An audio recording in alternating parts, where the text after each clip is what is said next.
All right, so today we're going to do the select color range, and we're actually going to turn something into a painting. I'm going to get my balloon file open. Let me move myself right there. Okay. First thing we're going to do is going to duplicate our background layer.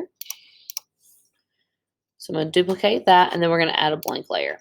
All right, so what we're going to do is we're actually going to select portions of like very specific colors and then use the paintbrush and paint those into this blank layer. So when we turn off these, eventually we'll have a painted version of what was there. Okay, so first thing we're going to do is we're going to go up here to select and color range. And this is similar to the last one. And we're going to get our little eyedropper, and I'm going to click on the purple. All right, now what you'll notice is it's going to have anything with that shade there selected in white. So if I turn it way up, it's going to say yes. If I fuzz it out, it kind of looks like that color. Or if I turn it way down, there's only two little specks that are exactly that shade of purple. But we want to be kind of like, for this purple stripe, almost 100% of that purple. So right around there is a good spot. So each one's going to be a little bit different. All right, we're going to click OK. So what that's going to do is I have my blank layer selected, and it's saying, okay, these items that I've selected are right there where you said it was. So I'm going to get my eyedropper tool.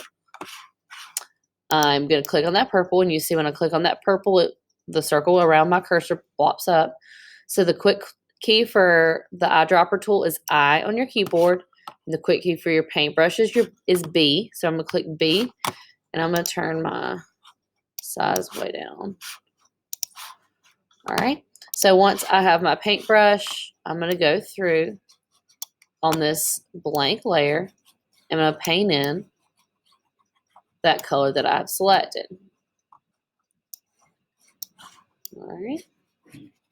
So anywhere it was there. Now, if I turn these bottom two layers off, you'll see there are parts of the mountains that were selected. And some of them do have that purple hue, which is fine. Okay. It'll only paint what is selected. So you're actually going to go through and do the entire thing just like that. So select, color range. I'll walk through it one more time, and then I will go through and just kind of do it pretty quickly. Turn the fuzziness down some. Oh, make sure after each selection, so after I selected the purple and painted it in, you need to deselect. That's why that didn't work, and I got that notification.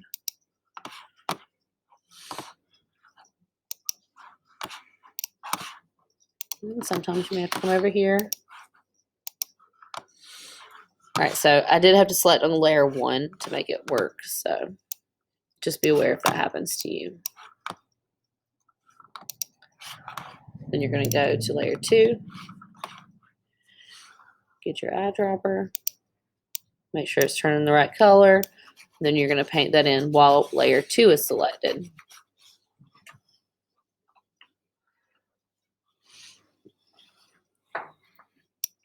All right.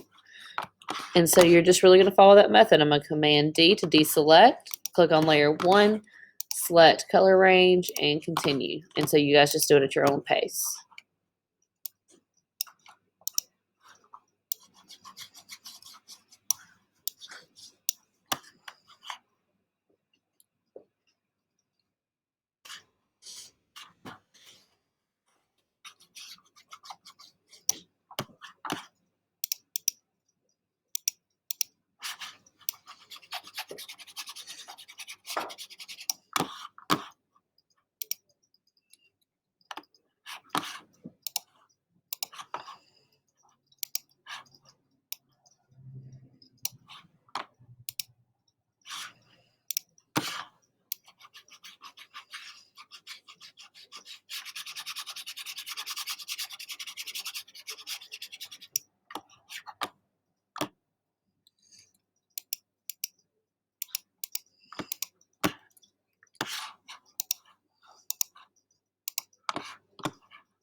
All right, so you can see I'm getting pretty close. I need to do this one main color in the blues, and then I need to go down here and do these greens and the colors of the mountains. So once you get all of this selected or done, this is kind of the idea of what it's going to look like. So once you get there, you're going to screenshot and turn in. Now the next assignment, what you will do, there's not going to be a video. So with that assignment, you are going to simply do exactly what you're doing. Oops, I forgot to deselect. Okay, we're going to do exactly what we just did, but onto any image of your choice. So it could be a self-portrait. It could be whatever you want it to be. All right.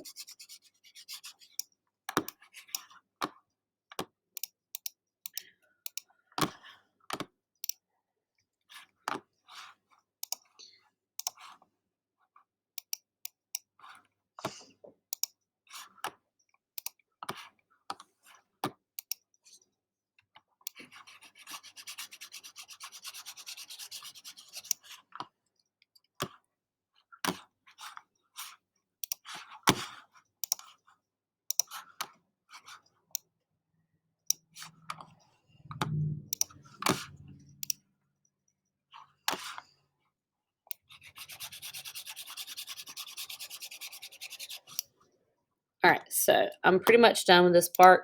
So I'm going to turn off those other layers. Now you can still see where there's some colors I missed. For the general part, as long as you get to about where this is where I want you. I want you to turn off the background layer and layer 1. So the only active layer should be layer 2, which is the one that you've created this image in. So this is where you would screenshot.